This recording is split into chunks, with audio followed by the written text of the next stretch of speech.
Good afternoon sa inyo mga idol. George Quiano here, the car loan expert. O mga idol, meron akong gustong ituro sa inyo. Tingin ko, isa ito sa magiging advocate ko in the future na wherein marami pong mga customers na medyo nagkakaproblema in terms of buying a brand new car. Why? Because yung iba dyan ay talagang kinukonsider po ang financing. But, yun nga, mostly sa mga customers ay medyo nalulubak. Kaya in this video, nais ko kayong tulungan na pumili kung ano ba talagang sasakyan na pwedeng mong magamit pang araw-araw na wherein malaking savings ito para sa inyo. At para na rin ma-enlighten kayo sa pagpili ng bagong sasakyan. Alam nyo, sa panahon po ngayon, ang daming bagong brands na naglalabasan ngayon dito sa Pilipinas, especially yung mga Chinese brands, na wherein nag-o-offer po talaga ng futuristic na features, technology na talagang medyo mapapawaw tayo. But, ang purpose of buying a brand new car is to help us para sa ating daily commute, matransport natin ang ating pamilya, matransport din natin ang ating mga kalakal, negosyo po natin. At the same time, siyempre, reward po natin sa ating sarili. Pero ang hindi po alam ng ating mga customers is ano ba talaga ang purpose ng pagbili ng bagong sasakyan? Is it investment, liability, 'di ba? Depende po 'yan sa inyong pananaw, ano. Pero mostly ang sinasabi po nga ng mga financial advisors, no, na ang sasakyan ay liability, lalo na kung ito po ay financing. Bakit?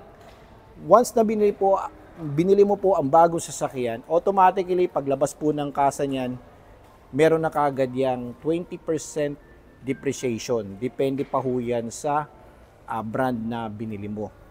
Kaya in this video, ituturo ko sa inyo kung ano ba talaga ang tamang pagbili ng bagong sasakyan. Okay? Tara, let's begin na mga ka-idol.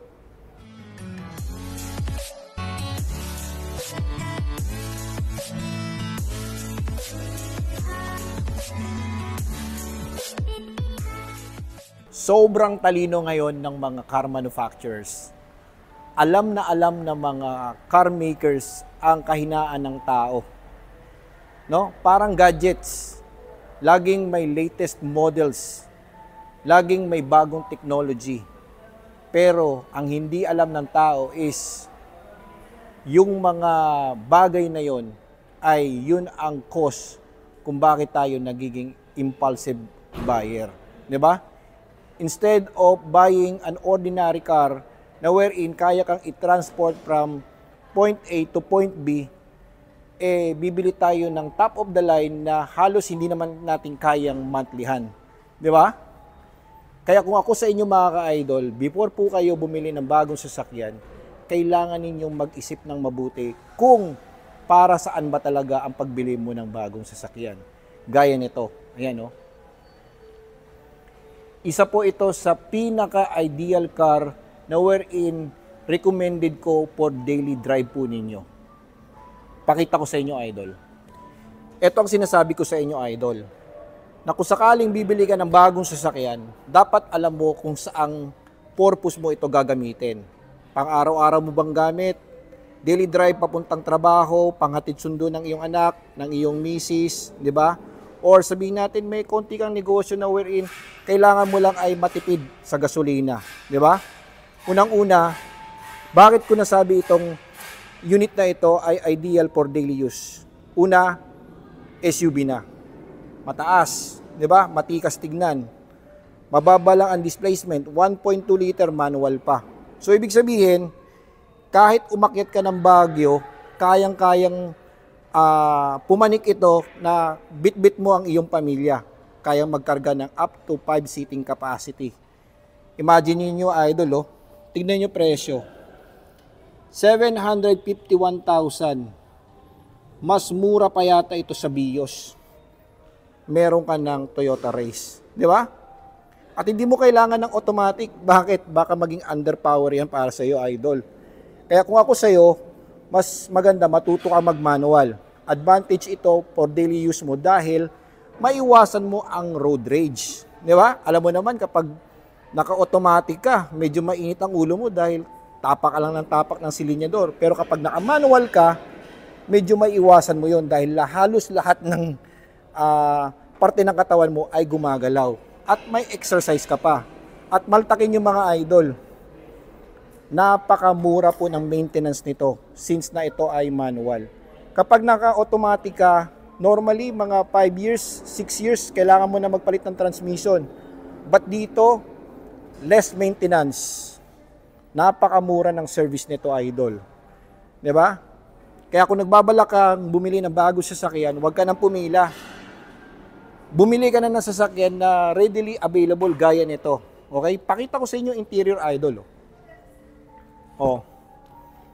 Sa upuan, tall boy design. So, ibig sabihin, kahit long drive, hindi ka mapapagod. Napakaganda ng design ng upuan. No? Suportado lahat ng parte ng iyong katawan. Di ba? Hindi magkukos sa'yo ng lower back pain. Upright yung kanyang dashboard. Kitang-kita mo lahat. Di ba? Premium plastic ang ginamit. All power na. Saan ka pa, idol? Di ba? Oh. At imaginein mo, this one is Toyota.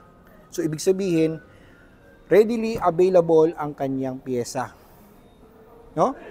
At when it comes to resale value, hindi mo talaga matatawaran ang Toyota dahil iba pa rin ang distinction ng Toyota. Di ba? Lalo na kung ito ay CASA-maintained, no? Or all original parts, no? Yung mga pintura niya, yung mag wheels niya, lahat. Halos wala ang ginalaw. Yan po ang isa sa pinaka tinitignan ng mga buyers, even the buy and sell. Ako mismo, idol. Okay? So, ito ang most recommended car ko for daily use po ninyo. Na wherein, pasok sa inyong budget, mababa ang down payment, at mababa ang iyong magiging monthly.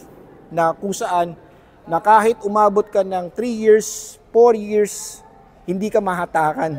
Di ba? Kayang-kaya mong sustain ang magiging monthly nito. Dahil sa panahon ngayon, mga ka-idol, ang hirap magbayad ng monthly, lalo na't pag hindi mo kaya. Lalo na't pag dumating sa point na krisis ka, may emergency na nangyari sa iyong pamilya. Okay? Kaya ako, recommended ko sa inyo yung mga budget meal car lang gaya nito, na wherein magagamit mo talaga with purpose. Okay? So ayan mga ka-idol, napakasimple lang ng aking turo para sa inyo na kung pipili po kayo ng sasakyan, be practical. Huwag po kayong mag-dwell doon sa mga bagong design, technology na wherein sobrang mahal ng presyo. Be mindful pagdating sa price, idol. No? Be mindful sa pipiliin mong sasakyan. Okay? Again, this is George Quijano, the car loan expert. Thank you for watching.